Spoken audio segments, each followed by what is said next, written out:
Here's a shocking truth. Most clocks today are either boringly predictable or so artistically abstract that they're completely useless for actually telling time. But what if I told you there's a middle ground that's about to challenge everything you think you know about timepieces? Meet the revolutionary 7-segment shadow clock from Smart Solutions for Home. A timepiece that dares to be different while remaining surprisingly practical for everyday use. This isn't your typical digital display, and it certainly isn't another decorative wall piece that leaves you guessing the actual time. The genius lies in its deceptively simple 4-digit, 7-segment display that operates on a principle most people have never seen before. Instead of lighting up segments with LEDs or LCD technology, this innovative clock uses individual solenoids to physically push each segment forward from the display surface or pull it back until it sits perfectly flush with the faceplate. The result? A monochromatic numerical display where the actual physical depth and dimensionality of the protruding segments creates the readable numbers. While the creators call it a shadow clock, here's where it gets interesting. You'll actually notice the raised segments themselves far more than any shadows they might cast on the background surface. This raises an intriguing question. Is the name misleading, or does it capture something deeper about how we perceive depth and contrast? But here's where the technical implementation gets really impressive. The entire system runs on an ESP32 microcontroller.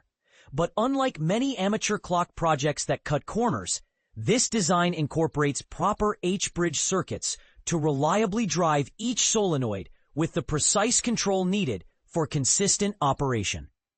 The H-bridges connect through shift registers, a clever engineering decision that dramatically reduces the number of GPIO pins required from the ESP32, leaving plenty of room for future enhancements.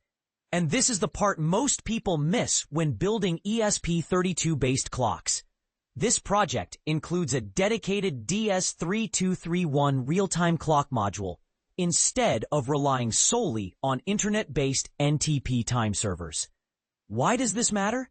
Because when your Wi-Fi goes down or your internet connection hiccups, your clock keeps perfect time instead of becoming a useless decoration. It's this attention to practical reliability that separates serious projects from weekend experiments. The user experience hasn't been forgotten either. Configuration happens through a clean web interface, making setup and adjustments straightforward without requiring any technical expertise. The complete design files are freely available online, encouraging others to build, modify, and improve upon the concept. Now, here's something that might spark some debate. If you think this concept looks familiar, you might be remembering a very similar prototype from Indoor Geek that made waves a few years back. This raises fascinating questions about innovation in the maker community. When does inspiration become iteration, and when does iteration become genuine advancement? But let's address the elephant in the room. Are mechanical displays like this actually superior to conventional digital screens? Or are we just being nostalgic for complexity? Some argue that the physical movement and tactile nature create a more engaging, almost hypnotic user experience. Others contend that it's an unnecessarily complicated solution to a problem that modern displays have already solved perfectly.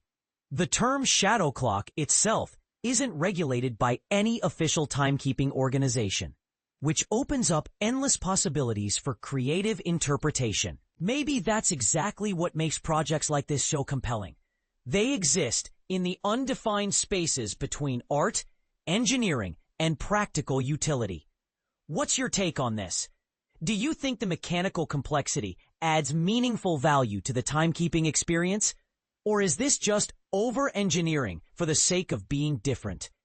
Are we witnessing the future of display technology, or a fascinating but ultimately impractical novelty? Share your thoughts. I'm genuinely curious whether you see this as brilliant innovation or elaborate solution searching for a problem.